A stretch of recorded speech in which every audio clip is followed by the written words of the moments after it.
Assalamualaikum warahmatullahi wabarakatuh. Hai semua teman-teman milenials. Waduh, senang sekali akhirnya ketemu lagi kita. Selamat berpuasa juga untuk yang menjalankannya. Apa kabar? Semoga dalam keadaan yang selalu sehat, amin. Dan semoga yang puasa pun diberi kelancaran sampai nanti kita berbuka ya. Tinggal menghitung hari, enggak ini menghitung jam ya. Dalam beberapa jam ke depan atau menit ke depan kita akan berbuka, tapi kayaknya seru banget kalau misalnya kita ngabuburit diisi dengan sesuatu yang kayaknya ini pasti menarik banget. Selamat datang di webinar Milenial Pintar yang kali ini akan mengangkat tema Pintar Kelola Tunjangan Hari Raya. Yuk pelajari caranya. Tentunya dipersembahkan oleh Uptown Estate. Seru banget nih kayaknya. Dan senang sekali. Senang banget akhirnya kita ketemu lagi bersama saya Dwi Andika tentunya kembali hadir dan menemani semua teman milenials yang sambil menunggu berbuka puasa sambil sharing-sharing pengalaman dan juga ilmu yang bermanfaat untuk kita semua tentunya. Ini gimana nih, rambut aku udah kayak opa-opa Korea nggak? Tema hari ini adalah sebenarnya konsepnya adalah opa Korea. nanti nextnya aku naikin semuanya. Pokoknya setiap webinar aku ganti-ganti di rambutnya, oke? Sebelum kita mulai, saya juga pengen menyapa dulu nih pembicara kita kali ini. Ada Anissa Steviani. Hai, apa kabar Anissa? Halo Dika, apa kabar? Aduh, kalau naiknya ke atas tuh biasanya glow up tuh kalau apa-apa di drakor. Iya juga ya, pokoknya segini, lama-lama naik semua. Nah, Oke, Anissa Steviani, Certified Financial Planner dan Content Creator di bidang Parenthood, Relationship, dan juga Budget Planning. Udah pasti jagonya kalau kita ngurusin soal tema kita hari ini adalah pintar kelola THR. Yuk pelajari caranya, itu tema kita hari ini ya. Dan yang pasti gimana Anissa puasa hari ini? puasa alhamdulillah tinggal 1 jam lagi ya. Menghitung detik dari tadi lihat jam gitu ya. Kayak anak SD baru belajar puasa ya. Sabar Bu, tahan Bunda, tahan juga buat semua teman-teman yang lagi nonton di sini. Hai, pengen disapa juga mungkin Anissa, teman-teman yang lagi nonton yang udah bergabung kita, partisipan Halo kita. teman-teman, semoga udah tahu ya mau buka puasa pakai apa. Biasanya kan udah menghayal-hayal nih nanti buka puasa mau pakai apa gitu ya jam 5 gini. Ingat jangan lapar mata, karena kalau puasa tuh bawaannya pengen mesen ini, tapi akhirnya nggak kemakan juga. Benar. Gorengannya juga Sering cukup. terjadi. Sering terjadi. Oke, yang pasti setelah kita ngobrol dan juga sharing ilmu barengan sama Anissa, kita juga mau bagi-bagi hadiah nih. Kalau udah ngomongin soal hadiah, kayaknya langsung berbinar-binar. Aku pun seperti itu. Ini buat teman-teman milenial yang hadir di sesi webinar kita kali ini, ada voucher belanja senilai total 3 juta rupiah nih untuk 10 orang pemenang dengan pertanyaan paling menarik yang dipersembahkan oleh Uptown Estate. Yang mau ikutan, ayo caranya gampang banget nih, tinggal syaratnya aja follow akun IG @milenialpintar_id ya, @milenialpintar_id ya, L-nya 1 ya. Oke, dan juga @rumah123com dan tuliskan pertanyaan kamu di kolom Q&A yang ada di bawah ini tentu yang sudah kita siapkan ya. Dan pengumuman pemenang akan diumumkan H+1 di Instagram Story @milenialpintar_id. Pemenang yang terpilih ini akan dihubungi oleh tim Lipo untuk pemberian undangan dan penjadwalan waktu pengambilan hadiah. Proses pengambilan hadiah ini hanya bisa dilakukan di Marketing Gallery Waterfront Estate ya. Undangan hanya berlaku selama 14 hari setelah dihubungin. Jadi kalau misalnya lebih dari itu, aduh sayang sekali hadiahnya malah sayang banget kan. Angus sih enggak, tapi aku yang ngambil. Oke, jadi langsung aja. Yuk, ini pasti udah pada gatel tangannya pengen langsung masuk ke kolom Q&A, apalagi ini pembahasannya sangat menarik sekali karena tinggal beberapa hari lagi nih, atau mungkin ada yang udah nerima juga THR. Ini mesti pintar-pintar banget dalam mengelola THR ini. Jangan sampai akhirnya THR-nya cuma datang dan pergi begitu saja seperti mantan kita. Senggol curhat nih. Sekalian. Oke, Anissa, ini kamu sendiri gimana? Udah terima uang THR-nya? Kaum-kaum tidak ber-THR ya, nih kayaknya perlu juga nih satu webinar khusus untuk rakyat tanpa THR, gimana tuh cara ngatur pengeluaran lebarannya ya? Oke, tapi sebenarnya kalau kita ngebahas webinar kita sore hari sebenarnya luas banget ya. Ya bisa terbilang ini THR atau enggak mungkin ketika kita punya tabungan juga hati-hati, apalagi ini kan kita masuk ke bulan Ramadan, sebentar lagi kita akan memasuki hari raya gitu. Ditambah lagi di tahun ini sangat spesial sekali karena apa? Selain hari raya juga ada juga nih liburan anak sekolah juga tentunya kan. Itu udah pasti yang namanya spend money bakalan keluar jor-joran banget, belum lagi ada pendaftaran sekolah dan segala macam gitu. Jadi mau THR atau mau uang apapun yang ada di tangan tetap harus dijaga pintar-pintar dan juga bijak. Oleh karena itu makanya tema kita hari ini adalah pintar kelola nih THR, dan kita pengen tahu bagaimana cara mempelajarinya gitu. Apalagi bersama Anissa yang emang jago banget di bidang ini. Oke? Semoga ya ngabuburit ini seru ya, ngabuburit ini sambil ngabuburit sambil nunggu jam buka sambil kita pelajari juga. Oke? Oke. Tapi kalau kita masuk ke dalam pertanyaan THR ini ya, hijau banget nih ngeliat THR. Tapi wajar nggak sih kalau misalnya nih, ya kalau aku mendapatkan THR, aku juga sama sebenarnya kaum yang tidak menerima THR. Tapi kalau misalnya buat teman-teman yang nonton yang mendapatkan THR ini, wajar nggak sih ketika kita mendapatkan uang, uang, langsung kepikiran pengen belanja ini, pengen belanja itu, apalagi yang udah ditahan-tahan berbulan-bulan keinginan pengen beli itu akhirnya dapat juga karena punya uang yang lumayan agak banyak gitu. Jadi wajar nggak sih buat para kaum milenials itu? Sebelum aku jawab, oh my God, kenapa banyak banget yang udah nanya ya? Ini Q&A-nya udah ramai banget loh. Bener tuh. Kayak bentar ya, aku jawab pertanyaannya Dika dulu, baru kita akan masuk ke sesi Q&A. Jadi kalau ditanya wajar nggak sih kalau kita belum nerima THR udah langsung kepikiran belanja? Ya sebenarnya wajar-wajar aja ya, jangan sampai merasa aduh aku tidak wajar gitu, aku aneh nih udah ngayal-ngayal THR duluan gitu. Karena kan dari bulan Januari ini aku yakin ya, teman-teman pasti udah ngayal, aduh di April bakalan ada THR nih gitu, bakal ada uang tambahan. Jadi aku mau beli ABCD, dan itu nggak apa-apa banget, itu wajar banget selama yang kamu hayalkan sesuai dengan jumlah THR kamu tentunya. Jadi ya nggak lucu aja ya tiba-tiba pengen beli satu barang terus harganya ternyata 4 kali THR kamu, gimana cara kamu bayarnya gitu kan. Jadi kalau wajar nggak wajar sih sebenarnya wajar, karena jangankan THR, tanggal-tanggal jelang gajian aja kan kita kayak udah nanti kalau gajian aku mau beli apa gitu ya. Itu hal yang sangat wajar. Cuma yang harus diperhatikan lebih dulu adalah selalu biasakan untuk memenuhi semua kewajiban kita dulu sebelum pada akhirnya ke menabung dan sebelum pada akhirnya ke lifestyle gitu. Karena kalau kita nggak penuhin kewajibannya dulu, itu ada tipe-tipe orang yang di akhir bulan tuh langsung bilang gini, aduh aku nggak bakat nabung nih, percuma nabung-nabung di awal, nanti di akhir bulan kepake lagi gitu ya. Sering banget kita dengar orang kayak gitu karena ya dari awal mungkin yang begitu terima uang belanja dulu, kita check out dulu nih, mana nih di kartu yang bisa di check out gitu ya. Kita cek dulu tuh kartu yang udah sampai 999 plus itu, kita check out yang mana nih gitu. Habis itu merasa bersalah, aduh nabung deh gue gitu. Masa sih habis gajian, habis dapat THR malah belanja, lo nabung. Tapi habis itu si kebutuhan-kebutuhan yang memang pasti datangnya ditaruh di akhir, ya wajar nggak sih kalau akhir bulan jadinya kurang gitu. Makanya nanti kita akan bahas lebih lanjut sebenarnya apa aja sih kebutuhan rutin yang harus dipenuhi lebih dulu. Oke, berarti ini jumlah THR pun mesti diperhatikan jangan sampai akhirnya malah jadi over sama yang keinginan-keinginan kita itu gitu. Apalagi Benar. malah menomorduakan kebutuhan yang penting tapi yang lain-lainnya malah diduluin. Akhirnya bingung lagi ya kan. Tapi ini apa saja sih kesalahan persepsi tentang THR yang bisa berdampak buruk nih untuk kesehatan finansial? Gitu. Sebenarnya mungkin bukan salah persepsi ya, tapi kurang ilmu atas financial planning-nya itu sendiri nih. Jadi kita biasanya nggak nyiapin pengeluaran-pengeluaran tahunan. Ya, padahal pengeluaran itu bukan cuma bulanan, pengeluaran itu bukan cuma makan, bukan cuma transport, beli bensin setiap bulan, tapi ada juga pengeluaran-pengeluaran yang akan datang setiap tahun. Dan biasanya kita sok-sokan kaget tuh ketika si pengeluaran itu datang. Ayo, Dika bisa tebak apa? Nggak kebayang kan? Nggak kebayang.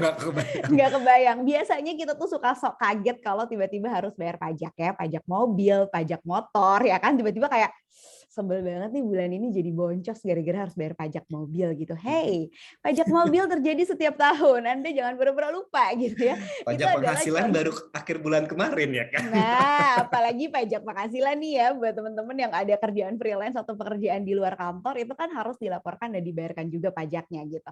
Kalau kita nggak nabung nih tiap bulan buat pajak penghasilan ini, hasil nih ya pas bulan-bulan harus bayar pajak ini bingung ya kan, kenapa gede banget gitu ya, kayak dirampok rasanya ya. Terus habis itu langsung lah kita kayak lebih aware sama kondisi-kondisi negara karena kayak gue bayar pajak gede banget nih gitu kan ya. Nah hal-hal kayak gini nih yang bisa kita minimalisir sebenarnya. Jadi kita udah siapin apa aja sih pengeluaran tahunan kita. Setiap orang akan beda-beda ya, terutama kalau perkara hari raya gitu kan. Ada yang mudiknya ke Bandung doang kayak aku ya, pakai mobil Aku nyampe. juga ke Bandung, orang Bandung Anissa teh? Iya, aku orang Oh Bandung. sami. Oh mungkin teman-teman yang lagi bergabung di webinar juga kumaha damang. Orang Bandung. Sebenarnya kalau tinggal di Jakarta lalu mudiknya ke Bandung itu tuh iritnya tuh banyak banget ya. Karena banyak temenku yang tinggalnya di Jakarta, mudiknya keluar pulau ya. Anaknya 3 ya. Gimana tuh ceritanya beli tiket pesawat, pengeluaran mudiknya tuh akan jauh lebih besar gitu. Jadi kalian harus tahu dulu nih sebenarnya pengeluaran tahunan itu apa aja sih. Tadi kan aku udah mention ya, ada pajak, ada yang bayar asuransi tahunan mungkin, ada yang bayar zakat udah pasti harus gitu ya. Banyak hal yang harus kamu petakan dulu sehingga nantinya tuh nggak bikin kesehatan finansial kamu berantakan gitu kan. Jangan sampai ya gara-gara udah nabung, udah segala macam, udah belajar investasi, jreng gitu, bayar pajak penghasilan ya di bulan Maret kemarin habis tabungannya, sebel juga gitu ya, baru aja belajar nabung malah dipakai buat bayar pajak karena kamu lupa sebenarnya bayar pajak itu harus dilakukan secara tahunan. Oke, tapi kan kalau kita berbicara soal kesehatan finansial juga ketika kita akhirnya mendapatkan uang, apalagi THR gitu ya, ini kan uang bonus lah ya. Terus tapi mohon maaf nih ada beberapa hutang yang harus mesti dibayar. Nah itu menurut kamu nih Anissa, itu kan masuknya ke dana darurat yang emang mau nggak mau memang harus dibayar gitu. Apakah kita mendahulukan kepentingan-kepentingan itu dulu atau ya udah pokoknya fokus sama lebaran aja dulu gitu, kebutuhan lebaran gimana? Iya, tentu. Jadi sebenarnya proses financial planning itu luas banget ya. Kalau teman-teman di sini mikir mungkin financial planning sama dengan investasi gitu. Tandanya kalau aku udah investasi sudah financial planning, enggak sama sekali gitu. Dari step pertamanya itu adalah memastikan dulu penghasilan kamu cukup nih untuk semua pengeluaran kamu, bulanan maupun tahunan. Yang kedua, punya dana darurat. Nah, dana darurat ini penting banget. Kenapa? Karena rentan jadi utang nih kalau kita nggak punya dana darurat ya. Kayak contoh yang paling sering aku kasih tahu adalah pandemi awal kemarin, ban mobilku kempes empat-empatnya karena nggak keluar-keluar lama banget ya awal-awal pandemi itu. Terus harus diganti. Kalau nggak punya dana darurat, itu mau pakai uang apa tuh? Pakai uang cash flow bulanan kah? Berakhir makan mie instan di akhir bulan kan sedih banget gitu ya. Jadi mendingan kita kumpulin dulu dana darurat. Habis dana darurat baru melunasi utang. Jadi prioritasnya gitu tuh. Jangan dibolak-balik ya. Habis itu baru pikirin asuransi nih. Kalau nggak ada asuransi kesehatan yang cocok di kantong, BPJS Kesehatan masih cukup. Baru investasi. Jadi jangan investasi duluan nih, banyak ya. Apalagi kalau ibu-ibu ya. Begitu hamil, anak gue harus disekolahin yang benar gitu. Investasilah dana pendidikan gitu.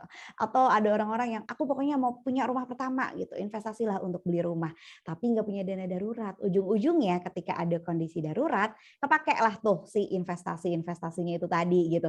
Uang sekolah anak kepake buat benerin wastafel bocor gitu ya, atau uang yang rencananya beli rumah dipakai buat mobil karena kenapa-kenapa masuk bengkel misalnya. Nah setelah itu barulah melunasi utang. Kenapa? Karena utang konsumtif tuh gede banget loh bunganya. Jadi Indonesia itu salah satu negara dengan bunga utang kartu kredit tertinggi di dunia. Jadi negara lain tuh nggak setinggi kita gitu ya bunga kartu kreditnya. Kita tuh bisa sampai 27% per tahun. Pinjaman online ya, banyak banget ya yang punya pengalaman buruk sama pinjaman online karena bahkan yang diatur sama OJK aja ya, bunganya 0,4% per hari. Jadi 10 hari 4%, 100 hari 40%, gede banget. Seberapapun kamu berinvestasi, nggak bakal ngejar tuh kalau kamu masih ada utang konsumtif. Makanya kalau misalnya dapat THR, nggak punya dana darurat, kita taruh dulu buat dana darurat. Dapat THR, punya dana darurat, kita taruh dulu buat bayar utang, kalau ada utang ya. Kalau misalnya udah nggak ada semua, baru deh boleh dihabisin. Oke, jadi mungkin yang pertama itu adalah kita kebutuhan yang benar-benar needs ya, bukan want. Oke, kebutuhan terus juga dana tabungan, setelah itu dana darurat. Tapi ini juga kadang-kadang suka banyak yang bingung nih antara dana tabungan dan juga dana darurat, karena aku pun tadinya berpikir seperti itu, tabungan sama darurat tuh sebenarnya sama aja kali ya, atau itu beda, ya kan? Terus juga baru deh kita mikir investasi dan segala macamnya gitu ya. Tapi ini apa sih hal pertama yang sebaiknya kita lakukan saat saat THR itu sudah di tangan gitu. Jangan sampai akhirnya dia lenyap begitu saja. Jangan sampai kita cuma menyentuh doang tanpa harus Iya. ada berpacaran dulu sama uang THR itu gitu. Iya, jadi hopefully ya kalau THR-nya Iya. belum cair, semoga belum beli apa-apa pakai kartu kredit nih. Soalnya kan udah banyak ya kayak, oh udah tahu nih bakal dapat 1 kali gaji nanti pas THR, Ya. pakai kartu kredit dulu aja nih sekarang belanjanya, nanti dibayar pas buat THR gitu. Hmm. Semoga belum nyampe sana. Jadi THR-nya masih utuh, masih dalam hayalan doang ya. Biasanya kan ngayal ya dapat THR bonus tahunan, ngayal mau beli apa gitu. Nah, kalau udah nih kita udah fix, oke aku mulai tahun ini akan mulai mengelola THR gitu. Yang pertama adalah bagi pos-pos si kewajiban itu tadi ya. Ya. Ada zakat, ada pajak, ada bayar asuransi. Kalau punya asisten di rumah, punya supir, punya semua yang kerja sama kita, disiapin juga THR-nya. Jangan lupa, jangan sampai kaget juga nih, aduh ternyata gede banget gitu ya, bayar asisten di rumah. Terus kalau masih ada, kalau aku nih biasanya waktu dulu masih kerja, aku selalu sisihkan sebagian untuk berkurban. Jadi biasanya kalau habis Idul Fitri itu nggak lama tuh Idul Adha. Kayak udah hura-hura Idul Fitri, liburan segala macam, pas Idul Adha nggak punya uang gitu ya. Kayak masa sih nggak berkurban gitu. Apalagi kita kayak bisa liburan, bisa nonton konser, bisa kayaknya buat lifestyle tuh posnya tuh nggak akan sebesar berkurban setahun lah ya gitu. Tapi biasanya untuk berkurban berat karena ya uangnya kayak tiba-tiba gede gitu. Nah itu juga Ya. bisa mulai disisihkan dari THR ini gitu. Kalau ada asuransi preminya yang tahunan boleh dibayar pakai THR juga. Sisanya baru buat lifestyle nih, beli baju baru, liburan gitu. Jangan sampai dibalik ya, udah lifestyle dulu gitu kan, terus kayak sisihin deh dikit pajak, zakat, ujung-ujungnya kayak ada keperluan hari raya yang nggak tercover sama THR ini karena kamu mendahulukan hal-hal yang sebenarnya nggak krusial gitu. Nah, tapi itu kalau misalnya kadang-kadang nih mendahulukan hal-hal itu yang memang sebenarnya membuat kita happy banget gitu. Apalagi aku pun sering memainkan permainan ini gitu, permainan pikiran ini gitu ya. Nggak apa-apa, yang penting gue happy, kan hidup untuk sekarang. Kenapa gitu? Bener, Nah, bener, bener, bener, bener. tapi itu sebenarnya hati-hati banget ya. Itu sebenarnya oke, menikmati present moment, tapi kita juga harus ingat ada hari esok juga gitu. Benar-benar, tapi aku juga tipe yang kayak gitu. Jadi aku tuh nggak suka sama orang yang bilang bersakit-sakit dahulu, bersenang-senang kemudian. Kenapa gue harus sakit-sakit dulu gitu ya? Sorry, maunya bersenang-senang sekarang, bersenang-senang kemudian gitu ya. Betul. Nggak mau tuh sakit-sakit dulu. Karena kenapa gitu? Why gitu harus sakit-sakit dulu. Jadi dari dulu nih, dari zaman gue kerja. Jadi kan aku tuh baru resign saat pandemi ya, karena nggak mau disuruh WFO. Jadi dulu sempat kerja dan freelance kayak gini. Dari dulu waktu masih kerja aja punya satu budget namanya budget YOLO. Nah, ini tuh penting banget sih buat aku. Jadi budget-budget di mana kita bebas mau pakai apa aja sesuka hati kita.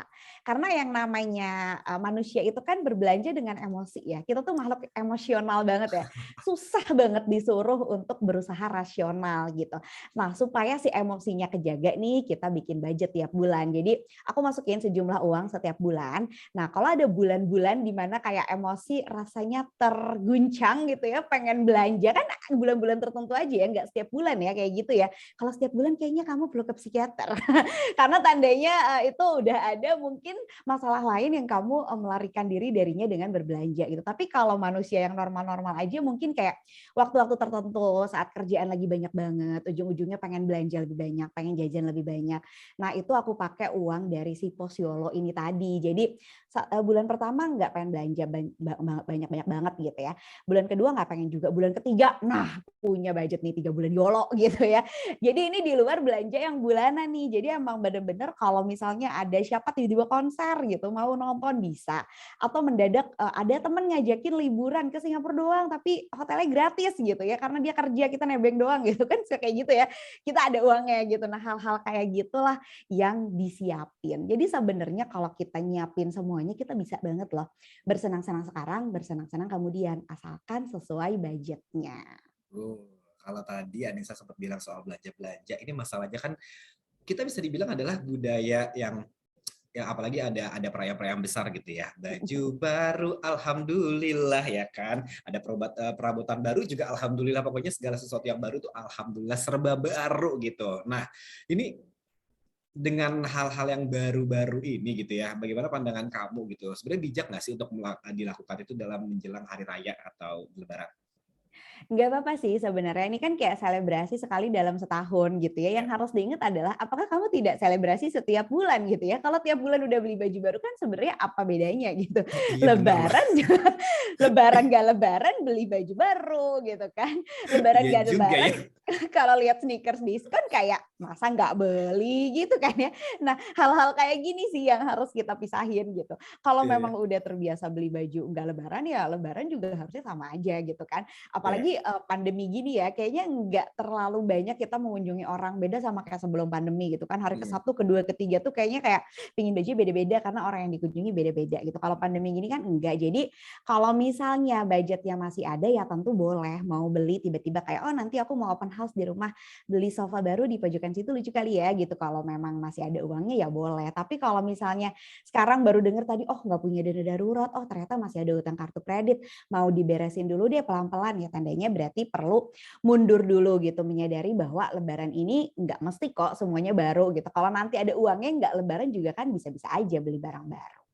oke, berarti tetap ditahan apalagi sekarang kan ya pemerintah juga sudah bilang kalau misalnya kita boleh untuk mudik ya tahun ini gitu. Jadi itu juga tetap harus ditahan juga dalam emosi kita karena selama 2 tahun ini kita terkungkung di rumah tidak merayakan Lebaran bersama keluarga, tidak memakai baju-baju baru. Nah di tahun ini nih yang mesti ditahan, tetap pintar dan juga bijak gitu. Tapi Anissa aku pengen nanya dong, ini kamu mulai peduli soal yang namanya financial ini, pintar dalam mengelola dan juga bijak dalam mengelola yang namanya keuangan ini kamu mulai kapan sih? Jadi 2013 itu Hmm? aku menikah dan Ya. hamil, terus kayak nggak punya uang. Karena dari pertama kali kerja, aku tuh tipe yang kayak harga sepatuku setengah harga gajiku gitu. Jadi bener-bener YOLO banget dan ngerasa kayak ya udah sih bisa kerja selamanya juga, kenapa harus nabung gitu kan. Hmm. Untungnya di umur 25 lah ya, itu aku mulai belajar kelola uang karena aku menyadari bahwa nih anak kalau bukan gue yang sekolahin siapa gitu. Jadi memang triggernya tuh anak banget sih. Dan Ya. sekarang setelah usia 30 sekian ya, ternyata capek banget ya kerja. Kayak boleh nggak sih nggak kerja gitu kan? Kayak boleh nggak sih kerjanya kayak pilih-pilih aja, hari-hari tertentu aja, Hmm. jam-jam tertentu aja, dan kayak udah nggak pengen yang kalau dulu tuh kayak kerja sampai pagi, besoknya masuk pagi lagi tuh ya fine-fine aja gitu. Kalau sekarang kayak sorry banget nih koyo di mana-mana, oil tuh kayak sudah siap siaga. Jadi kalau sekarang tuh trigger utamanya udah bukan lagi anak, tapi pengen bisa cepet-cepet financial independence gitu. Jadi aku pengennya punya uang yang cukup sampai kalaupun mau berhenti kerja tuh bisa gitu. Udah nggak bergantung lagi sama penghasilan. Oke, berarti dari situ akhirnya mulai start untuk yang namanya pintar dan juga bijak dalam mengelola keuangan dengan baik ya. Apalagi sekarang juga korelasinya adalah berbicara soal THR nih gitu, uang yang lumayan banget kalau udah nyampe di tangan. Oke, nah kan ini uang THR ini kan memang harus dikelola dengan baik, jangan sampai hilang begitu saja nih. Kalau ditabung juga kan pasti itu akan sangat-sangat bermanfaat sekali gitu, bisa kebeli apapun yang memang sangat berguna sekali gitu. Kalau aku punya tabungan, ya, kalau misalnya aku dapat THR, aku tabung karena mimpi aku, goals aku adalah aku ingin memiliki rumah baru. Oh, Bener loh. lumayan ya, besar ya pengeluarannya. Iya, tapi kita harus memikirkan goals itu. Soalnya kalau misalnya kita nggak mikirin goals itu, nggak ketabung-tabung, mohon maaf Benar, nih, ya kan? benar, benar. Sebenarnya untuk apapun loh, kadang-kadang orang tuh mikir, ah rumah tuh mahal banget, udahlah nggak bakal kebeli gitu. Ya nggak bakal kebeli kalau kamu mikirnya nggak bakal kebeli gitu. Tapi kalau kamu Hmm. mikir bakalan nih kebeli, nggak apa-apa deh nabung dikit-dikit tanpa sadar ketika kita nabungnya tambah banyak uangnya bisa kekumpul juga kok. Betul, karena kalau nggak sekarang kapan lagi? Di nanti-nanti yang ada, ya masa kita nggak ada rumah terus sih, kan kita pengen punya fasilitas yang enak banget gitu. Tapi kalau kita ngomongin soal rumah nih ya, kamu pernah denger nggak yang namanya Uptown Estate? Apaan itu? Aku belum dengar. Ah, pas banget nih. Buat teman-teman webinar juga yang lagi bergabung hari ini, aku ada informasi nih. Uptown Estate ini bisa jadi pilihan yang tepat banget buat kamu yang lagi cari hunian kekinian dengan fasilitas lengkap, aksesibilitas tinggi, dan lokasi strategis di tengah kawasan Lipo Cikarang. Selain itu ya, ini desain dan juga konsep rumahnya tuh modern, pas banget nih buat generasi muda yang produktif aktif kayak semua teman milenials yang hadir di sesi webinar ini tentunya. Nah, kalau penasaran nih teman milenials, bisa langsung kepoin Instagramnya yaitu @waterfrontstagelc untuk dapat informasi, harga dan juga promonya karena ini menarik banget. Pokoknya jangan lupa, jangan cuma dikepoin doang tapi di follow juga supaya nggak ketinggalan informasi yang menarik ya.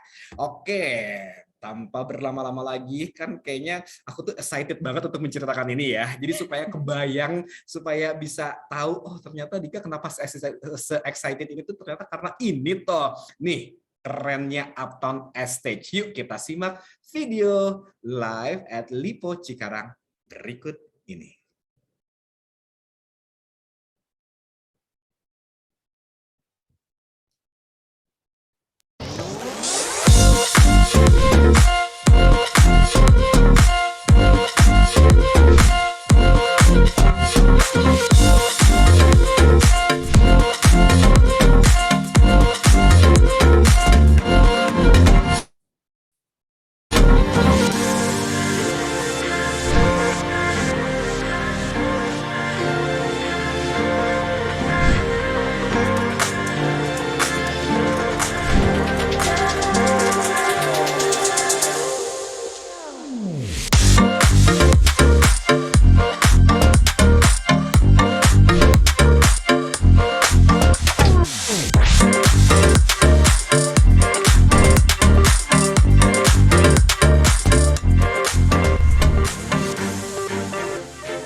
Aman, strategis, asri.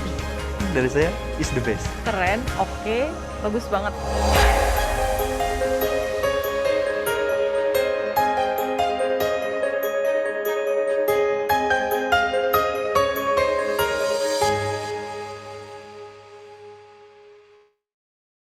Wow, gimana nih teman milenials? Menarik banget kan? Anissa gimana, menarik ya? Bagus banget ya, rapi banget. Rapi banget asli ya. Tadi juga kita sudah mendengarkan beberapa testimoni juga dari teman-teman yang sudah membelinya.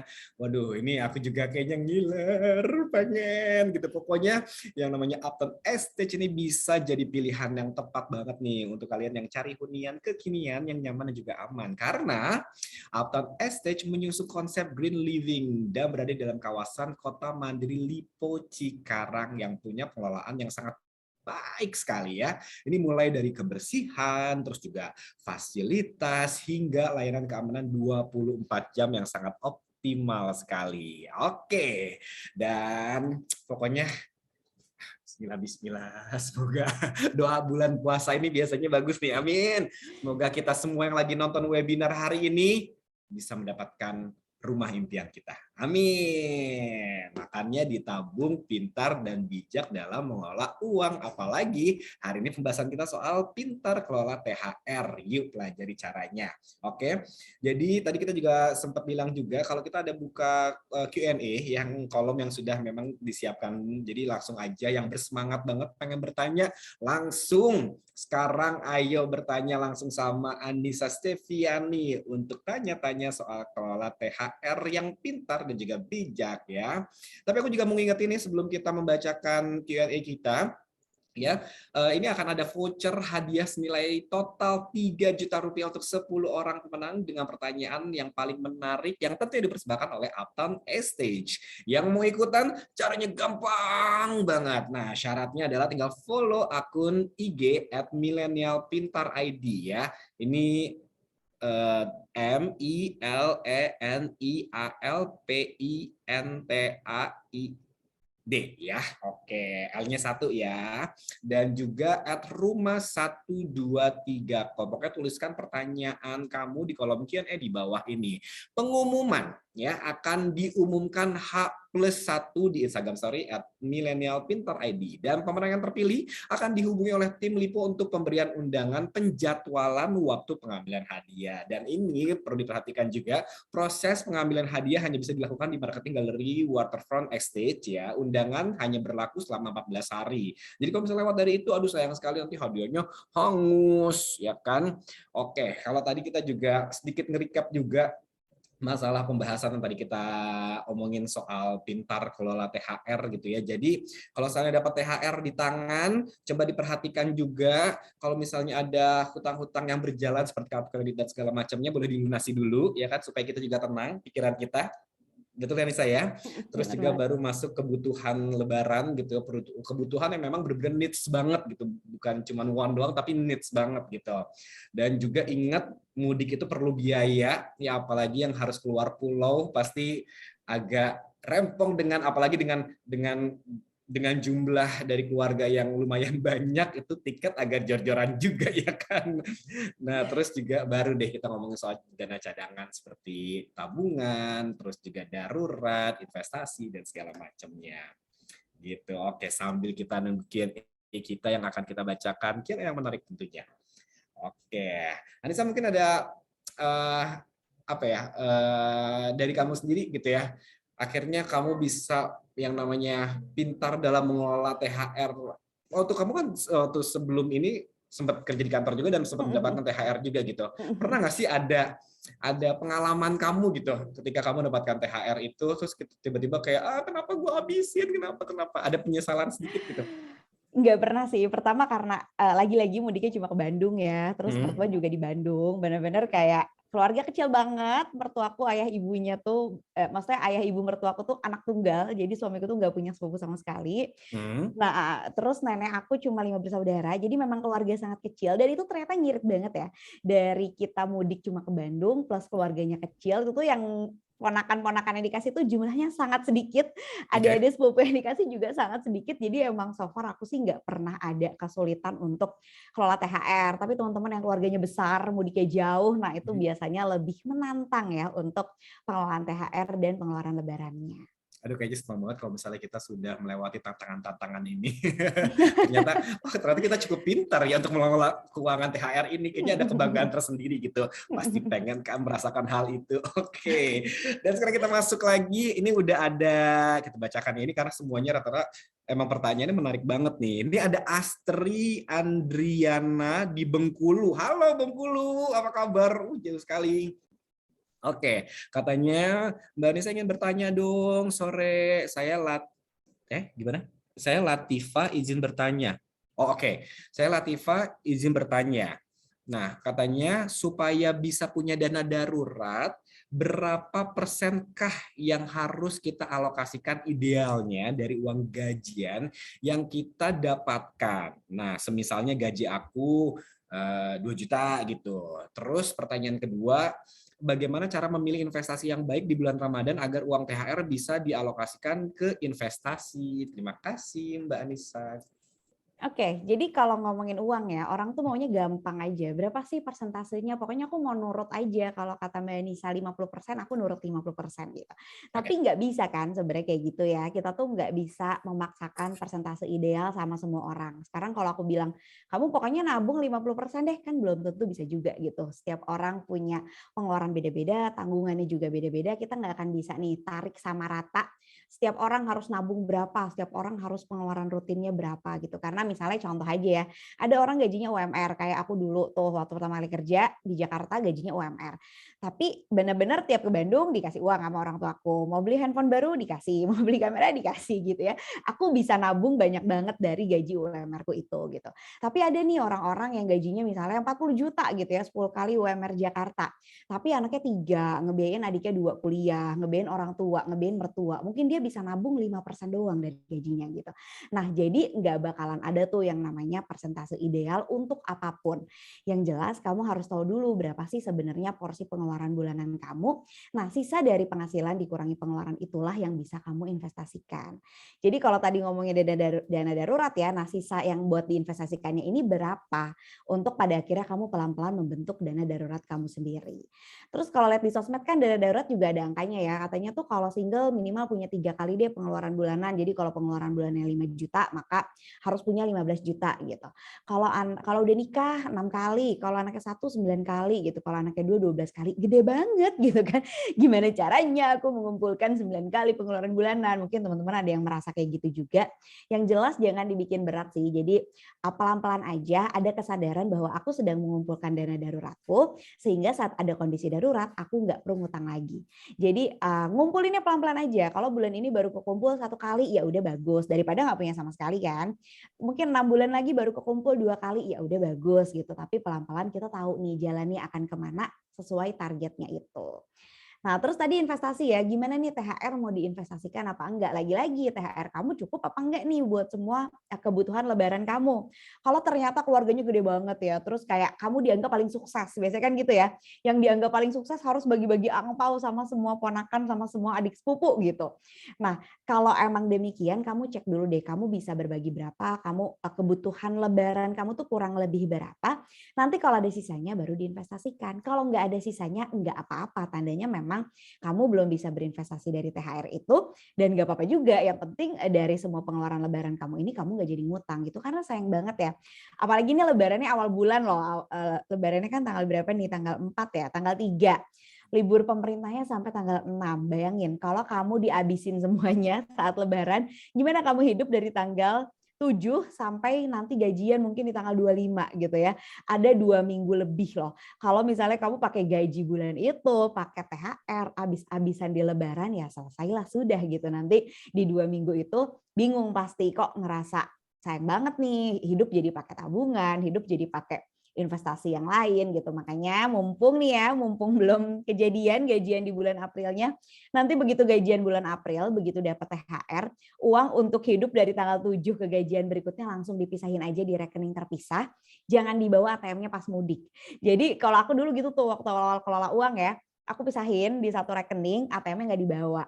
Itu cuman tinggal kita nahan diri dari mindahin internet banking doang ya. Jadi kayak kalau mau celamitan kan tetap ya kita pindahin uangnya gitu. Tapi nahan dirinya akan lebih gampang karena ada effort lebih gitu. At least kita jadi mikir 2 kali, mundur dulu, nggak usah deh nanti jadi nggak bisa hidup dengan nyaman lagi di 2 minggu terakhir bulan Mei-nya gitu ya. Jadi sebisa mungkin manusia itu lebih gampang menghindari daripada menahan diri. Kalau ada hal-hal yang bisa dihindari, hindari aja ATM-nya nggak dibawa misalnya gitu daripada menahan diri pegang ATM terus kayak nggak apa-apa lah udah sekali setahun nggak apa-apa lah gitu. Jangan ya nanti kamu boncos habis semua uangnya. Tapi itu pun jujur sebenarnya itu yang aku lagi lakuin sekarang gitu karena memang senang sih ketika kita melihat nominal di ATM kita kayak besar aku kaya. Tapi akhirnya karena ada perasaan-perasaan seperti itu akhirnya ternyata nggak kerasa ternyata boncos-boncos juga gitu pengeluarannya dan akhirnya dialokasikanlah ke beberapa kartu gitu walaupun emang sedikit ribet tapi paling nggak ada self reminding juga ketika akhirnya kita harus over budget tapi ada yang mengingatkan gitu ingat kemarin kan kebutuhan ditransfer cuma segini masa transfer lagi ada itunya gitu bener dan itu sebenarnya perasaan yang harus kita dapatkan ya nggak sih ketika kita akhirnya ada yang menahan walaupun pacar nggak nahan kita atau ada Nah, pasangan yang nggak nahan kita, at least ada diri sendiri yang menahan kita. bener. Biasanya orang-orang tuh gini kayak, tapi kalau rekeningnya banyak nanti bayar biaya adminnya gede Kak, sayang banget gitu. Nah kalau aku ya, mendingan kita bayar biaya admin nih sama bank-bank ini, tapi keuangannya lebih rapi. Dibanding kita nggak mau keluar uang, berapa sih misalnya sebulan masing-masing 10.000 gitu ya, 50.000 sebulan, tapi terus keuangannya nggak rapi gitu, karena kita maksain aja uangnya banyak gitu kan, masih bisa belanja, masih bisa apa, padahal uang itu adalah kumpulan semua uangmu buat masa depan, buat masa kini, buat habis lebaran, buat lebaran, ribet gitu. Mendingan dibagi-bagi aja sih sesuai kebutuhan. Oke, terima kasih buat pertanyaan dan juga jawabannya, Anissa. Oke, kalau gitu sekarang kita langsung ke pertanyaan berikutnya. Ada Andi Suhandi di Balaraja ya. Ingin bertanya kepada Mbak Anissa Steviani. Pertanyaan adalah, apa saja hal yang paling utama untuk kita jadikan uang THR ini bermanfaat bagi keluarga kita? Nah, bagaimana cara membuat plan dari uang hasil THR agar dapat tersusun dengan apa yang sudah kita rencanakan? Oke, jadi kamu breakdown dulu deh kebutuhan lebaran kamu itu apa. Karena kadang-kadang orang tuh mikirnya cuma mudik titik gitu ya. Nggak mikirin tuh pas lagi mudik tuh kita suka pengen aja kan traktir-traktir keluarga ya kan. Ketemu keluarga yang ini, aku aja yang bayar gitu kan. Ngerasa kayak, aku paling sukses di antara kita semua gitu ya. Apalagi kalau yang gaji pertama tuh biasanya ya kan. Baru kerja pertama kali, aku aja yang bayar semua gitu. Nah ini juga harus ada budgetnya ya. Jadi kita breakdown dulu nih. Biasanya kalau lebaran itu kamu keluar uangnya buat apa aja. Belum tentu cuma buat transport mudik doang. Belum tentu buat belanja-belanja kamu doang. Apalagi ke Bandung ya, aku tuh kayak ngebudgetin buat jajan nih, karena tuh kalau di Bandung itu kayak lewat dikit, tukang lumpia basah, lewat dikit, tukang cilok gitu kan, nggak kelar-kelar kan jajannya. Nah itu juga sebaiknya sih dibikin budget biar nggak lolos gitu, biar nggak ternyata berlebihan banget jajannya. Terus angpau lebaran udah pasti, baju baru iya, hampers nih biasanya nih kan, kita nggak niat nih, aku mau ngirit tahun ini gitu ya, nggak akan ngirim hampers ke siapa-siapa.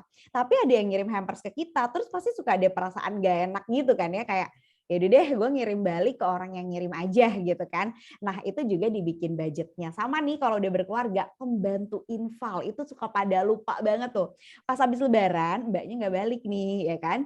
Habis itu bingung deh ini anak mau dititip sama siapa. Nah itu juga diusahakan udah bikin budgetnya dari awal. Kalau nanti pembantu nggak pulang lagi, nggak kembali lagi, itu mau gimana nih rencana kita gitu. Jadi breakdown pengeluarannya masing-masing pasti akan beda. Yang jelas kalau kamu udah detail banget nih semuanya ditulis, semuanya dibikin pos, harusnya sih nggak boncos lagi ya. Oke, detail yang namanya pengeluaran di breakdown, ditulis semuanya. Oke, akan saya lakukan. Jadi sebenarnya itu juga pertanyaan mewakili aku juga. Oke, dan sekarang pertanyaan berikutnya ada dari Lutfi. Selamat sore Kak, izin bertanya. Pertanyaan pertama adalah bagaimana menentukan ya. Oke, bagaimana menentukan prioritas dalam penggunaan THR? Pertanyaan kedua adalah kalau mau bisnis atau investasi baiknya pakai uang bulanan atau tabungan aja, Kak? Nah gini, jadi kalau THR udah cukup jelas kali ya tadi prioritasnya apa aja gitu. Kamulah yang paling tahu apa prioritas kamu gitu. Tapi kalau mau bisnis nih, nah ini nih banyak banget yang boleh nggak sih dana darurat dipakai modal bisnis gitu. Boleh nggak sih semua tabunganku dipakai modal bisnis, kan uangnya bakalan balik lagi gitu. Nah sebenarnya THR ini adalah kesempatan yang baik ya kamu untuk jadikan modal bisnis kamu gitu. Karena asumsi kamu sudah punya dana darurat, kalau ada kondisi darurat, adalah uang simpenan gitu ya. Asumsi kamu tidak punya utang konsumtif yang lain, maka boleh banget kalau THR ini mau dijadikan modal bisnis. Karena jadinya nothing tulus kan.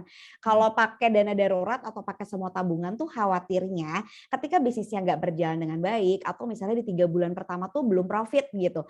Nanti ada kondisi darurat, kamu mau pakai uang apa gitu. Kalau ada bisnis tapi ujung-ujungnya ngutang juga kan nggak enak juga gitu. Makanya boleh banget nih kalau THR mau jadi modal bisnis. Atau ide nih, kemarin ada followers aku yang bilang THR mau dia jadikan modal untuk hobi.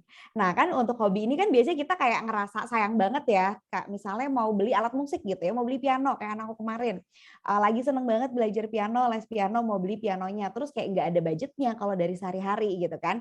Kayak ngambil dari gaji bulanan kayaknya nggak mungkin. Nah THR ini bisa juga kamu jadiin budget untuk beli hobi kamu gitu. Kesempatan nih setahun sekali, kapan lagi kamu bisa investasi dalam tanda kutip untuk hobi-hobi kamu. Karena kan boleh-boleh aja ya. Banyak loh orang yang merasa bersalah karena belanja hobi. Padahal kalau punya uangnya kenapa enggak gitu ya. Misalnya hobinya beli mainan gitu ya. kayak suamiku tuh beli Iron Man mahal banget gitu ya. Tapi kalau memang dia suka dan ada uangnya ya nggak apa-apa juga gitu. Yang jadi masalah adalah ketika suka nggak punya uangnya tapi maksain beli gitu kan. Oke, itu dia tuh. Mainan ya kalau cowok-cowok ya biasanya ya. Bener. Oke, dan selanjutnya kita langsung buka pertanyaan dari Rizka Rohimah. Ya, katanya pertanyaannya adalah apakah saran bagi kita yang ingin menerapkan uang hasil THR untuk kebutuhan investasi? Nah, apakah hal itu sangat baik? Bagaimana cara membagi uang THR untuk kebutuhan sehari-hari dan untuk bahan investasi? Gitu. Oke, asumsi kamu udah cukup nih ya, THR kamu udah cukup untuk semua kebutuhan lebaran kamu yang tadi udah aku breakdown. Sekarang mau investasi nih Kak, tapi aku pemula banget gitu ya, nggak tahu harus investasi di mana. Makanya pertanyaannya muncul kan ya, karena pasti masih bingung gitu, di mana sih harusnya berinvestasi. Nah untuk pemula, aku selalu menyarankan satu, hal yang familiar dulu aja. Misalnya kamu familiarnya dengan deposito itu boleh, atau familiarnya dengan emas itu juga boleh gitu. Jadi nggak apa-apa, daripada kamu tunda-tunda nih belajar produk-produk investasi 6 bulan. Kalau kamu udah nabung emas selama 6 bulan mungkin harganya udah naik gitu kan. Jadi menunda investasi itu pasti ada cost-nya gitu, pasti ada harganya karena ya itu tadi harganya terus naik sehingga uang kita tuh seharusnya sudah bertambah. Jadi jangan sampai belajar tapi nggak mulai. Itu yang pertama. Yang kedua, Kak, tapi aku mau belajar nih tentang investasi. Apa ya kira-kira kalau selain emas misalnya selain deposito, hal-hal yang rasanya kayak oh solas dikit banget loh gitu ya, investasinya di deposito atau di emas gitu. Nah, aku selalu nyaranin reksadana pasar uang. Teman-teman bisa browsing di sini reksadana pasar uang gitu ya. Jadi konsepnya adalah kita patungan nih ya, aku patungan 1 juta, misalnya Dika patungan 1 juta, teman-teman sini patungan semuanya 1 juta. Nanti sama si orang yang namanya manajer investasi, ini uangnya didepositokan. Jadi dimasukin ke bank. Nah, beda dong ketika kita deposito 10 juta versus deposito 1 triliun karena patungan ya, bunganya pasti lebih besar gitu. Nah, reksadana pasar uang ini kalau dilihat grafiknya dia naik terus. Jadi dia nggak naik turun, nggak zigzag gitu ya. Kalau naik turun kan biasanya investor pemula tuh kayak deg-degan nggak bisa tidur gitu ya, minus nih portofolioku gitu. Nah kalau reksadana pasar uang ini enggak. Dan kabar baiknya reksadana pasar uang bisa dimulai dari 10.000 aja. Jadi teman-teman sini bebas mau pakai aplikasi apa aja, produknya apa aja, asalkan jenisnya reksadana pasar uang dimulai dari 10.000 aja, itu udah bisa mulai investasi. Jangan remehkan 10.000 ini ya. Kalau 10.000 ini misalnya jajan sore kamu nih di kantor ya. Biasanya kan kalau jam 3 tuh di kantor tuh kayak jajan apa nih? Gorengan bisa kali gitu ya, kopi bisa kali gitu ya. 10.000 per hari kamu tabungin. Jadi jatah jajan sore kamu tabungin. Seminggu aja 50.000 ya. Sebulan aja 200.000. Setahun aja tuh jadi gede gitu. Hal-hal yang kita rasa kecil ternyata bisa jadi besar kalau kamu melakukannya dengan konsisten dan tentunya diinvestasikan di tempat yang tepat. Gitu. Itulah yang namanya peribahasa sedikit-sedikit lama-lama menjadi bukit ya. Biasanya kan nggak sabar ya, kayak baru 1 kali 2 kali kayak udah nggak bakat gue nabung gitu. Banyak banget yang kayak gitu. Padahal 2 kali nabung itu tandanya baru 2 kali gajian, tandanya baru 2 bulan gitu kan ya, gimana mau lancar kalau baru 2 kali. Oke. Sip, dan semoga happy dengan jawabannya. Jadi boleh banget, asalkan tetap harus pintar. Emang harus pintar dan juga bijak, harus benar-benar diperhatikan banget gitu ya. Sebenarnya harus disiplin sih, disiplin, iya kan? Kayak membangun habit juga jatuhnya ya. Benar. Oke, dan sekarang dari Padang nih ada Ayah. Halo Ayah. Pertanyaan adalah untuk THR biasanya sebagian besar terpakai untuk keperluan lebaran. Nah, saya ada 2 orang anak nih yang biasanya dapat tabungan angpau lebaran. Pengelolaan investasi yang tepat untuk dana THR anak ini bagaimana ya? Terima kasih. Aduh, emang nih ya, bunda-bunda zaman sekarang itu anaknya masih SD aja udah ditanya, kapan ya anak gue bisa diajarin investasi gitu. Nah, tapi kalau kita ngomongin tentang anak, sebenarnya nggak perlu ke investasi dulu. Kenapa? Karena investasi itu kan nabung ya. Kita semua pasti menabung dari kecil ya kan. Punya celengan kita semua dari kecil. Punya buku tabungan SD ya kan. Kalau zaman dulu buku tabungan sekolah ya kan. Kita semua diajari nabung sama orang tua kita. Lihatlah kita saat dewasa, apakah otomatis bisa menabung? Tentu tidak gitu ya. Kayak kayak nggak tahu tuh ilmu menabung di celengan waktu kecilnya kemana tuh kayak bayi aja gitu. Nah, itu tandanya ada yang miss nih dari pengajaran orang tua kita tentang uang ini. Missnya di mana? Kita diajarinnya nabung doang. Kita nggak diajarin cara menghasilkan uang. Kita nggak diajarin caranya belanja. Kita nggak diajarin caranya tuh, oh sebagian uang kita tuh harus sharing ya ke orang lain gitu. Makanya kalau punya anak nih yang diajarin pertama kali adalah dari mana datangnya uang. Uang tidak hadir di ATM secara tiba-tiba gitu ya. Uang ada itu di ATM karena ayah dan ibu bekerja, kantornya transfer uang dan uang itu terbatas gitu. Nah, itu step pertama dulu nih karena anak umur 3 tahun aja kan udah komplain ya, ibu ngapain sih kerja? Ibu nggak usah kerja aja gitu. Nah, ini kita jelasin, ibu kerja karena harus bayar listrik biar kamu tidurnya pakai AC gitu kan. Anakku tuh nggak bisa banget kalau tidur nggak pakai AC. Atau aku kerja karena harus beli galon. Kamu mau nggak minum? Kan nggak mungkin gitu ya. Biasanya ibu-ibu tuh kan buat beliin kamu mainan, buat beliin kamu susu gitu. Anaknya tuh bisa dengan gampang, aku nggak perlu mainan dan aku nggak perlu susu gitu. Jadi step pertamanya adalah dari mana uang muncul dan uang itu diperlukan untuk kebutuhan kita sehari-hari. Itu yang pertama. Yang kedua ajarin belanja. Ini kan apalagi udah punya angpau ya, diajarin cara belanja tuh gimana sih. Ini bisa dari umur 5 tahun. Jadi anak umur 5 tahun itu udah tahu besar kecil. Jadi 5 lebih kecil daripada 6 gitu ya. 10 lebih besar daripada 9 tuh udah tahu. Jadi bisa diajak ke toko mainan, kamu punya uang misalnya THR 100.000. Kamu pilih deh mainan mana yang kira-kira bisa kamu beli. Ribet loh itu buat anak kecil gitu. Karena dia kayak, ini 60.000 cukup nggak ya? Gitu. Oh ini 120.000 cukup nggak ya? Gitu. Itu caranya belanja bahwa uang dia tuh terbatas. Jadi nggak bisa beli sesuatu kalau uangnya nggak cukup. Itu yang orang dewasa banyak banget nggak tahu tuh ya, nggak punya skillnya tuh, nggak paham bahwa uang kita tuh nggak cukup ya kan. Makanya kayak abis gajian, abis dapet THR belanja, abis itu kayak kok nggak cukup ya sampai akhir bulan. Nah itu kan tandanya nggak tahu caranya berbelanja gitu. Makanya diajarin dari kecil banget. Kalau udah gede nih kayak anakku, dia umurnya 7 tahun, dia udah bisa scroll marketplace sendiri. Jadi kayak dia banding-bandingin harga, terus dia pakai kalkulator tambahin ongkir. Jadi kayak ditambahin ongkir, oh ini lebih mahal, ini lebih murah, uangku nggak cukup nih karena uang jajannya cuma 50.000 ya seminggu. Jadi kalau mau beli sesuatu tuh hitung banget. Nah itu caranya belanja. Berikutnya berbagi dulu. Jadi setelah tahu uang dari mana, berbelanja, berbagi dulu. Sebagian uang kamu harus dikasih ke orang yang membutuhkan. Dan pada akhirnya sisa uang itulah, atau kalau belanja nggak cukup baru nabung. Jadi jangan langsung ke investasi ya Bunda. Kalau langsung ke investasi nanti jadinya seperti kita nih, belajar aja celengan di mana-mana sampai macam-macam bentuk-bentuknya gitu kan ya. Tapi pas udah gede kayak tetap aja bego nih gue kelola uang gitu. Karena diajarinnya nggak komprehensif, nggak diajarin secara utuh gitu. Diajarinnya secara utuh dulu. Oke. Berarti berkomunikasi antara keluarga walaupun bersama anak juga, walaupun emang terkesan kayaknya ribet banget, tapi nggak apa-apa, ini kalau bagus buat anak kenapa enggak ya kan? Walaupun nanti anaknya ujung-ujungnya, ribet nggak jadi belanja mama.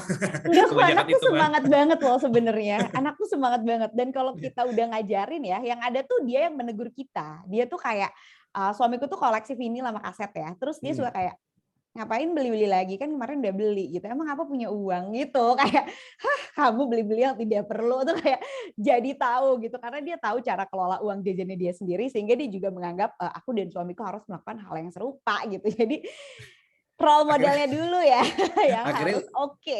Jadi saling mengingatkan. Benar. Oke, dan sekarang udah ada Haniawati.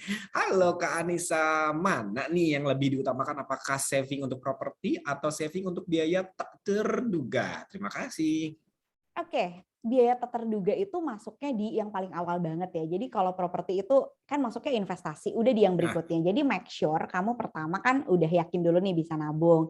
Yang kedua punya dana darurat. Yang ketiga lunasi utang. Yang keempat kalau sakit tahu siapa yang bayar. At least punya BPJS lah. Atau kalau yang kerja di kantor, at least kantornya cover lah kalau kamu sakit gitu ya. Berikutnya baru investasi. Kenapa? Karena yang tadi aku bilang tuh, kamu udah nabung buat beli rumah, tapi terus ada yang nggak terduga gitu kan.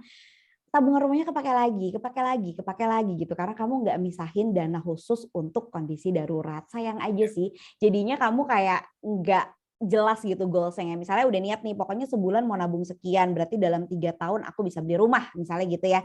Tapi ini kepake lagi, 3 tahunnya jadi nggak nyampe gitu. Sementara kamu kan punya target ya untuk beli rumah ini gitu. Jadi pertama pasti dana darurat dulu. Berikutnya bisa jalan bersamaan. Jadi misalnya dana daruratnya cuma punya 1 kali. Jadi gaji kamu 5 juta, pengeluarannya 4 juta. baru punya 4 juta nih Kak, tapi aku mau langsung nabung beli rumah aja, nggak apa-apa. Yang penting ada pegangan sih dana darurat itu gitu. Jangan sampai nggak punya sama sekali. Oke, siap. Anissa boleh bernafas dulu mungkin. Aku tuh kalau udah ngomong kayak tidak bisa berhenti. Karena ini masih ada beberapa pertanyaan juga bakal dibacain juga. Karena ini senang banget ya hari ini, kayaknya aktif banget ya Bun. Untuk bertanya. 99 plus pertanyaannya banyak banget. Banyak banget, tapi thank you banget loh. Oke, sekarang ini ada pertanyaan dari Valentin Ruth Febrina dari Jakarta. Oke. Izin bertanya, kalau dengan kondisi tabungan yang cuma ada 32 juta tapi belum diinvestasiin sama sekali, cuman store di bank aja, gimana Kak biar bisa mengelolanya dengan baik? Nah, konteks mengelola dengan baik ini maksudnya gini, 5 tahun ke depan aku ada rencana mau beli rumah sendiri.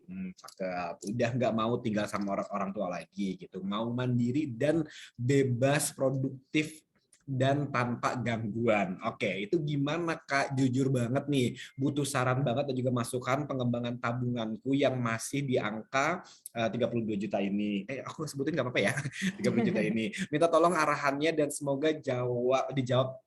Terima kasih, kata kita. Oke, jadi punya habit nabung dan sudah berhasil menabung tuh udah keren banget ya. Percayalah nggak semua orang kayak kamu gitu ya. Banyak banget orang yang nggak punya habit nabung sehingga pada akhirnya ketika belajar investasi pun susah gitu karena belum terbiasa rutin untuk menabung. Kalau udah terbiasa rutin nabung, maka step selanjutnya adalah kamu belajar produk investasinya nih. Jadi kalau cuma 3 tahun itu kan jangka pendek. Kamu pilih yang risikonya kecil aja. Jadi jangan yang risikonya tinggi gitu ya. Kan orang-orang tuh biasanya investasi tuh nyari cuan banget ya. Cuan berapa investasi sana gitu. Padahal kalau nyari cuan mah dengan cara bekerja ya kan. Kamu tidak akan kaya dengan investasi.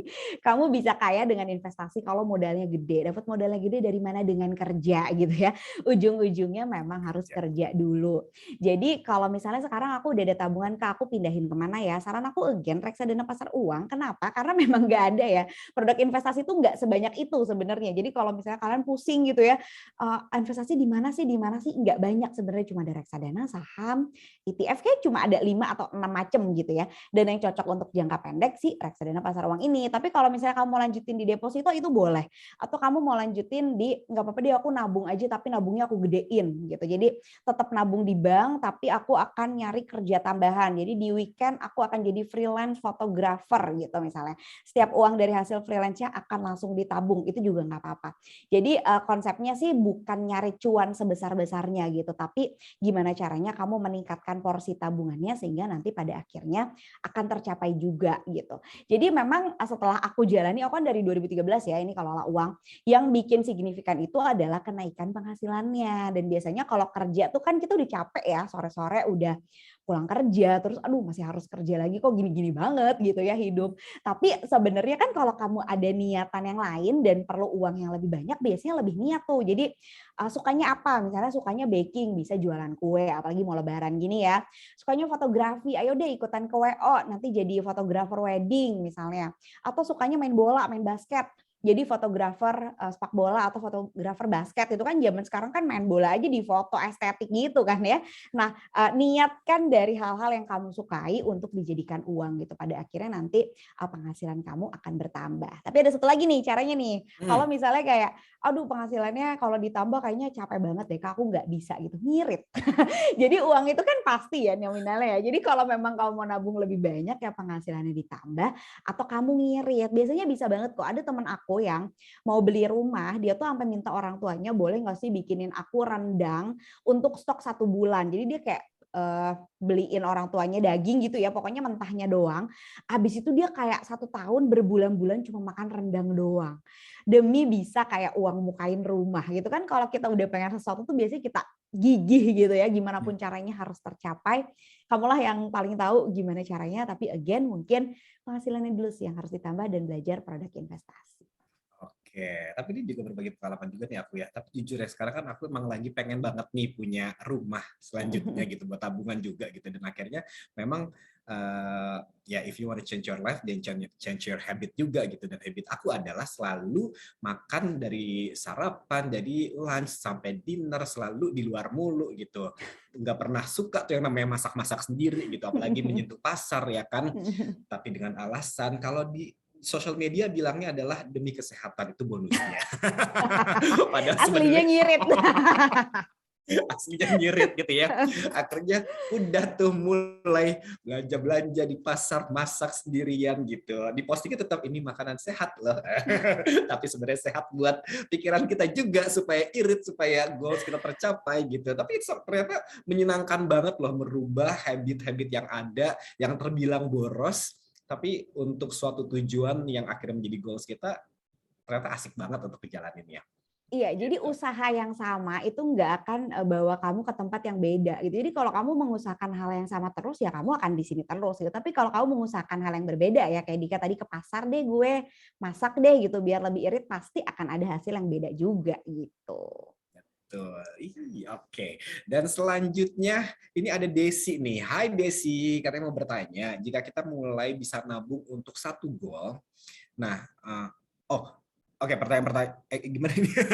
Oke, intinya adalah jika kita mulai bisa nabung untuk satu goal. Nah, pertanyaan pertama adalah sebetulnya lebih baik caranya yang mana? Deposito dulu atau investasi dulu? Nah, pertanyaan kedua adalah kapan sebaiknya kita buat financial planner awal tahun atau kapan gitu. Oke, jadi gini, bedanya deposito dengan produk investasi yang lain adalah deposito tuh butuh nominal yang besar gitu ya. Ada bank-bank tertentu yang butuhnya tuh 10 juta gitu minimal. Sementara sekarang kamu baru bisa nabungnya per bulan 500.000 gitu. Kan daripada kita nabung entah sampai kapan, mendingan taruh dulu deh tadi aku bilang di reksadana. Di reksadana pasar uang ini tuh dijual di mana-mana ya. Kamu cek marketplace ada, kamu cek e-wallet kamu ada, dijual di mana-mana banyak banget gitu. Dan bisa beli mulai dari 10.000 aja. Jadi dan jangan khawatir kalau misalnya aplikasinya tutup gimana Kak, uangnya sih tetap ke bank gitu, uangnya ditaruhnya di bank, nggak ditaruh di aplikasinya. Jadi kelebihannya adalah kamu tuh bisa nabung rutin dengan nominal yang kecil. Jadi bukan nggak menyarankan deposito, kalau memang uangnya udah gede gitu ya, kayak misalnya Dika udah punya nih 1/4 harga rumah, taruh di deposito ya nggak apa-apa, karena kan pasti udah gede banget nominalnya gitu. Tapi kalau misalnya baru bisa nabung, nyisihin sedikit, ya aku sih saraninnya again di reksadana pasar uang itu gitu. Dia tuh Aku jadi pengen regulasinya belajar jelas. deh, nanti aku DM kamu ya selama belajar Boleh, reksadana boleh. pasar uang. Gampang banget kok, gampang banget. Sayang banget soalnya kalau cuman ditaruh di tabungan doang gitu ya, nggak nambah. Sementara kalau si reksadana ini bisa nambah gitu. Tadi pertanyaan kedua apa? Lupa nih. Maaf. Ini pertanyaan dari Disa. Kapan sebaiknya kita buat financial planner awal tahun atau kapan nih baiknya? Nah, jadi manusia ini senang pada momentum ya. Pokoknya nanti di awal tahun aku mau hidup sehat. Kenapa nggak sekarang aja gitu ya. Pokoknya nanti di awal tahun aku mau olahraga setiap hari. Kenapa nggak sekarang aja gitu ya. Jadi katanya tuh karena kita merasa di masa depan kita adalah pribadi yang lebih baik. Padahal mah kita ya tetap kita gitu kan. Padahal masa kini juga adalah masa depan kalau kita pikirinnya dulu. Ya, mungkin kamu waktu kuliah tuh udah mikirin nanti kalau umurku 30, aku akan umur 30-nya sekarang gitu. Nah, jadi jangan ditunda-tunda lagi kalau misalnya kamu ada kebiasaan baik, misalnya aku nih mau mulai nyatet keuangan nih Kak, karena aku nggak tahu sebenarnya pengeluaran aku tuh apa aja. Jadi aku mau mulai catat dulu deh tiap hari sebenarnya pengeluaran aku tuh berapa buat ke kantor, buat makan siang gitu ya, buat jajan segala macam tuh berapa. Aku mulainya di awal bulan apa sekarang aja? Ya sekarang aja nih ngepas nih tengah bulan kan ya, kita ada 2 minggu. 2 minggu aja mungkin udah bisa nih mencerminkan gimana pola pengeluaran kamu. Jadi bulan depan kamu udah bisa lebih ngerem nih, udah bisa kayak, oh ternyata boros banget ya di jajan sore, makan siang udah ngirit, makannya cuma 25.000 misalnya. Tapi jajan sore kok malah 35.000 beli boba gitu ya. Nah itu kan udah ketahuan, jadi di awal bulan nanti setelah gajian kamu udah bisa mulai pelan-pelan ngerubah polanya. Aku mau ngingetin aja sih, ini tuh bukan sesuatu yang instan ya. Jadi aku ngomong lancar gitu ya, kayak udah di luar kepala ini tuh karena aku menjalaninya dari 2013 gitu ya. Selain tentunya belajar ambil sertifikasi, tapi karena kayak kata orang zaman dulu, Allah bisa karena biasa gitu, emang udah kebiasaan kayak gini gitu. Buat teman-teman yang baru mulai nyoba mungkin kayak, aduh susah banget gitu ya. Aduh bulan ini ternyata nggak bisa nabung nih, kelepasan gitu, nggak apa-apa. Mungkin ada bolong-bolongnya juga, tapi nanti lama-lama kalau udah terbiasa akan jauh lebih lancar dan akan jauh lebih menyenangkan.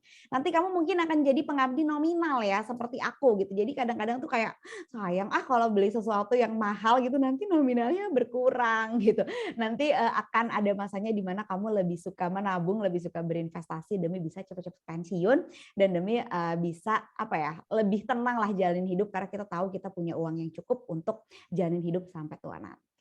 Oke, tapi sebenarnya dengan kita ngomong aduh gitu, kalaupun seandainya kita gagal menjalankannya gitu ya. Tapi dengan kita ngomong aduh pun itu kan ada nilai kesadaran dan itu adalah Bener, langkah bener. pertama banget yang bagus gitu. Siapa tahu dengan aduhnya kita, oh next month berarti jangan kata aduh lagi ya gitu. Walaupun sedikit-sedikit yang pasti ya. Dan aku juga pernah baca dalam satu buku gitu. Jadi kita berpandanglah kalau kita ini adalah hari yang akan datang nanti.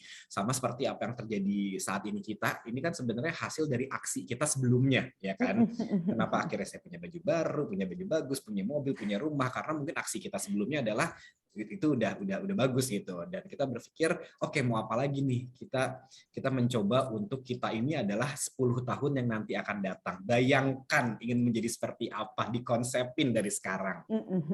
Oke, dan sekarang kita masuk ke pertanyaan berikutnya. Masih buka pertanyaan? Oke. Masih ya. Oke, ada dari Janet Widodo. Ya, Janet Widodo ya. Halo Halo Kak, saya Janet Widodo dari Jakarta. Izin nanya nih, bagaimana cara memilih lokasi untuk rumah? Supaya investasi pembelian rumahnya itu dapat meningkat pesat. Karena kadang di lokasi tertentu harga rumahnya tuh nggak ada peningkatan gitu. Karena ini juga menarik banget ya, karena banyak yang berpikir katanya rumah itu adalah investasi yang baik banget gitu. Tapi kan tergantung lokasinya juga. Tapi kalau buat kamu sendiri gimana nih, Anissa? Iya, jadi sebenarnya tuh selain lokasi juga kan akses ya pada akhirnya gitu. Jangan sampai banyak banget nih kejadian teman-teman aku beli rumah di antah-berantah dengan alasan rumah kan investasi. Jadi aku beli aja dulu randomly gitu ya di mana gitu kan. Ya jangan kayak gitu juga sih gitu. Nanti pada akhirnya kamu repot sendiri. Ke kantor ternyata jadi capek banget, berjam-jam di jalan misalnya, atau ternyata aduh nggak ada rumah sakit gitu yang dekat. Jadi kalau ke rumah sakit kayak jauh banget, itu kan PR banget juga gitu. Jadi memang akses itu menurut aku salah satu yang paling penting sih. Jadi lokasi itu jangan sampai cap cip cup gitu ya. Dicoba dulu kita tinggal di sana mungkin gitu ya. Ada teman-teman aku tipenya kayak, gue ngontrak dulu deh di daerah yang pengen ditempatin nantinya gitu. Untuk nyobain dulu pasar di mana sih, rumah sakit berapa lama sih dari rumah. Nah itu juga hal yang bagus ya menurut aku. Jadi jangan sampai asal-asalan karena sebenarnya kalau rumah pertama itu bukan investasi. Kabar buruknya itu. Jadi rumah pertama yang kamu tinggali itu sebenarnya bukan aset investasi. Dia namanya aset guna karena kamu gunakan. Kalau aset investasi itu adalah sesuatu yang kamu ambil imbal hasilnya gitu. Nah, sekarang nih rumah nih benar harganya naik gitu ya. Tapi apakah kamu jual? Kan enggak gitu. Kalau kamu jual kamu mau tinggal di mana? Jadi dibedakan dulu nih rumah sebagai aset guna dan rumah sebagai aset investasi. Kalau misalnya memang rumah kedua niatnya untuk dikontrakan, nah itu baru aset investasi. Tapi again kalau rumah pertama aset guna dan bahkan dia tuh bisa jadi butuh biaya gitu ya. Banyak orang yang nggak menyangka tuh kalau rumah tuh butuh biaya, tiba-tiba tembok ini kok retak gitu ya. Kok tiba-tiba wastafel bocor dua-duanya lagi di 2 kamar mandi misalnya. Nah, hal kayak gitu kan butuh biaya besar. Makanya jangan sampai kita beli rumah tuh asal-asalan gitu ya, apalagi abis-abisan. Harus dipikirin baik-baik sebenarnya mampu nggak sih kita belinya, sukakah kita sama lokasinya, dan pada akhirnya punya nggak kita uang yang cukup kalau terjadi kondisi darurat sama rumahnya. Oke, terima kasih. Dan sekarang kayaknya kita bacain satu pertanyaan lagi, boleh ya Anissa ya? Boleh. Oke ya. Satu lagi atau 2 lagi? Oke, kayaknya masih ada waktu juga. 2 lagi deh. Oke. Baik hari ini ya. Sambil ngabuburit. Oke, dan sekali lagi nanti pertanyaan yang terbaik juga nanti kita akan ada sesuatu juga nih buat kamu. Udah dijawab pertanyaannya, ada hadiah juga tentunya. Dan sekarang dari Alfi Purnama.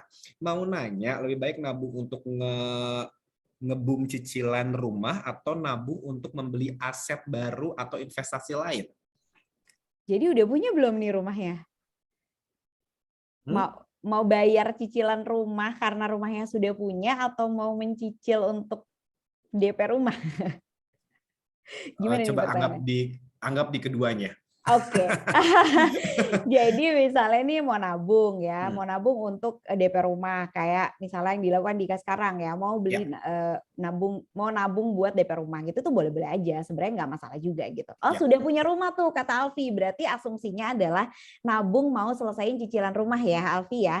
Nah, jadi gini, yang namanya KPR itu adalah cicilan yang nggak urgent banget untuk dilunasi. Sebenarnya gitu. Banyak orang yang menyangka, aduh KPR tuh bunganya gede banget gitu ya. KPR tuh beban banget buat aku gitu. Nah sebenarnya KPR itu bunganya rendah banget kalau dibandingkan dengan kredit-kredit yang lain. Jadi kalau misalnya kamu sekarang ada cicilan KPR dan belum punya uang yang cukup untuk melunasinya, enggak apa-apa, enggak urgent untuk dilunasi. Pelan-pelan aja dicicil gitu ya, dibayar cicilannya. Nanti kalau misalnya kamu ada rezeki dapat warisan gitu atau enggak dapat bonus tahunan dari kantor dan ternyata nominalnya cukup untuk melunasi KPR, itu boleh gitu. Kenapa? Karena selama porsi cicilan KPR kamu itu oke ya, porsi cicilan KPR yang oke itu kan 30%. Selama enggak lebih dari 30% penghasilan kamu, dilanjutin aja gitu. Jadi dari sisa penghasilan kamu juga bisa berinvestasi yang lain. Jadi uangnya tuh nggak habis buat ngelunasin rumahnya doang gitu. Again, ini adalah peace of mind. Kalau kamu merasa lebih tenang dengan melunasi KPR itu bagus. Tapi kalau ternyata kamu harus mati-matian pakai segala macam uang untuk melunasin KPR, sebenarnya nggak se-urgent itu juga gitu. Karena bunga KPR itu kecil gitu. Apalagi kalau misalnya kamu pakai semua dana darurat gitu ya untuk melunasin KPR kamu, ya jangan juga gitu kan. Makanya dipertimbangkan baik-baik deh sebelum ambil KPR itu. Oke, terima kasih. Dan selanjutnya kita langsung masuk ke pertanyaan terakhir. Wah, oke, pertanyaan terakhir nih dari Bintang. Nah, ini dia nih, Bintang. Hai, selamat sore Mbak Anissa. Saya Bintang dari Jakarta Timur ingin bertanya lagi nih, apakah efektif bila THR tahunan dibuat untuk pembayaran DP aset investasi properti seperti contohnya unit di Uptown Estate? Nah, karena terkadang tabungan bulanan tidak kejar untuk membayar DP yang biasanya nilainya lebih besar dari angsuran bulanan. Terima kasih, katanya itu.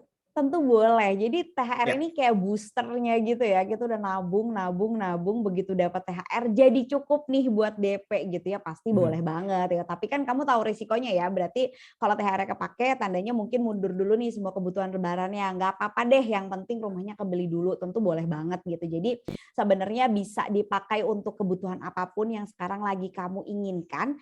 Selama memang uangnya cukup pertama. Dan yang kedua adalah kebutuhan lebaran kamu nggak terganggu. Jadi boleh banget kalau misalnya buat ngebooster tabungan DP kamu. Oke. Aku juga pengen belanja lagi. Oke banget mau membeli rumah tapi belanja rumah kayaknya. Oke, kalau gitu terima kasih buat pertanyaan-pertanyaan. Terima kasih juga buat Anissa. Aduh, kayaknya udah cacicus, tapi ingat ya apa yang dikatakan Anissa, coba dipraktekkan, coba ditelaah dengan baik. Siapa tahu aja setelah webinar kali ini, siapapun yang bergabung, partisipan siapapun ya, ini akan membawa berkah buat kita semua juga dan ternyata akhirnya kita jadi bijak dan pintar dalam mengelola yang namanya THR. Dan tentunya bukan cuma dipelajari tapi juga ada action-nya juga gitu. Oke, pertanyaan dari teman milenial juga banyak dan tadi juga terima kasih karena berbobot semua. Semoga penjelasan yang diberikan Anissa juga bisa bantu semuanya sekali lagi untuk bisa lebih pintar dan bijak karena memang dua kata itu sebenarnya untuk bisa merubah diri kita untuk menjadi lebih baik lagi ya. Apalagi dalam mengatur dana THR supaya enggak lenyap begitu saja, enggak hus hilang.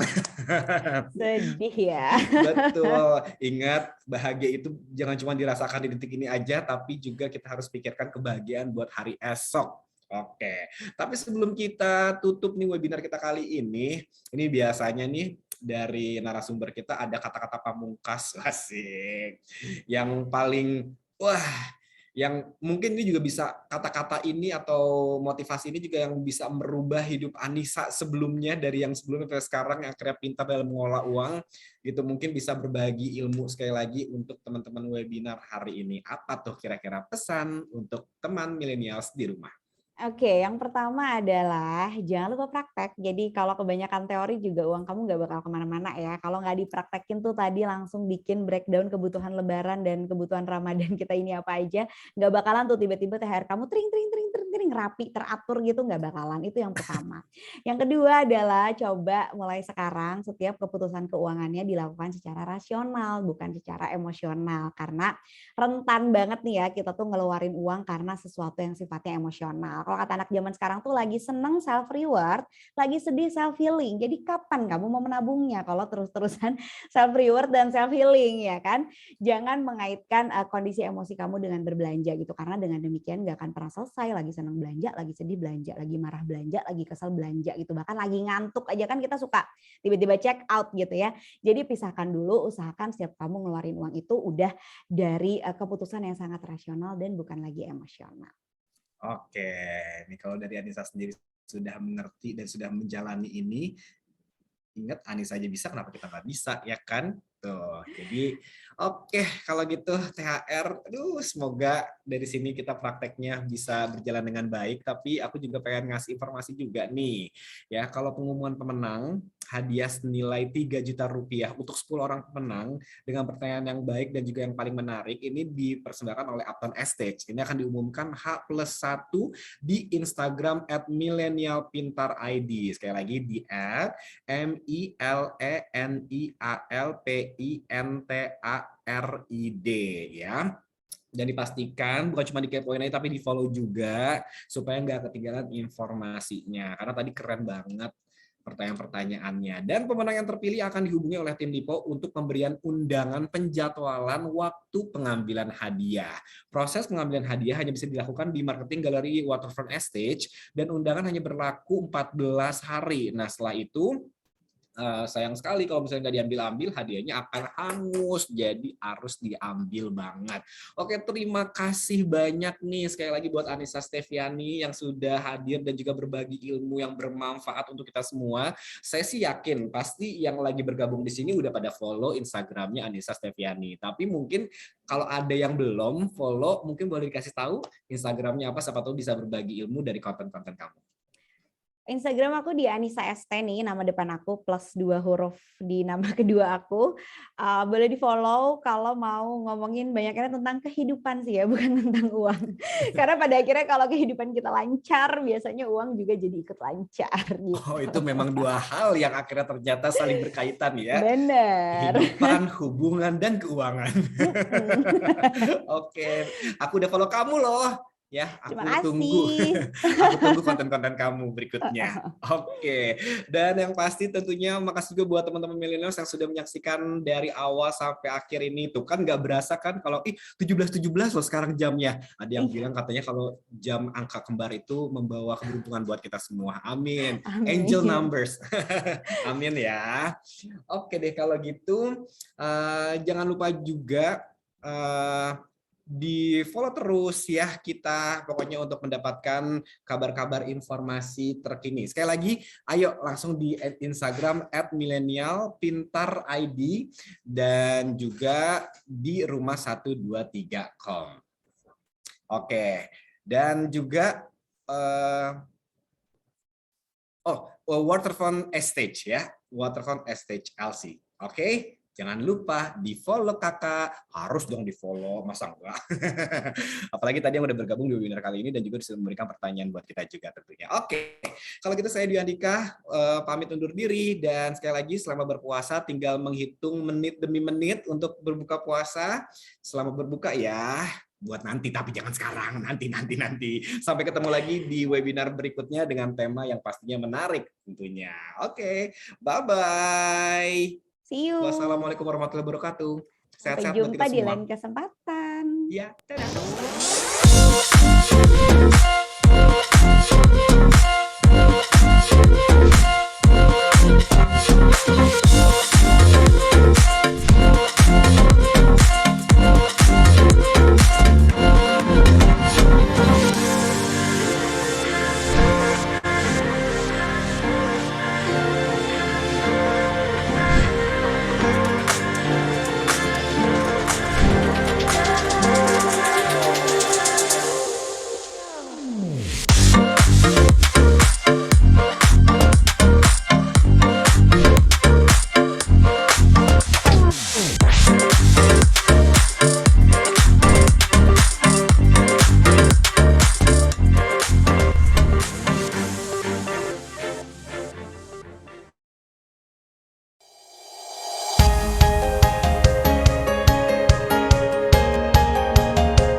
Aman, strategis, asri. Dari saya is the best. Keren, oke, bagus banget.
Aman, strategis, asri.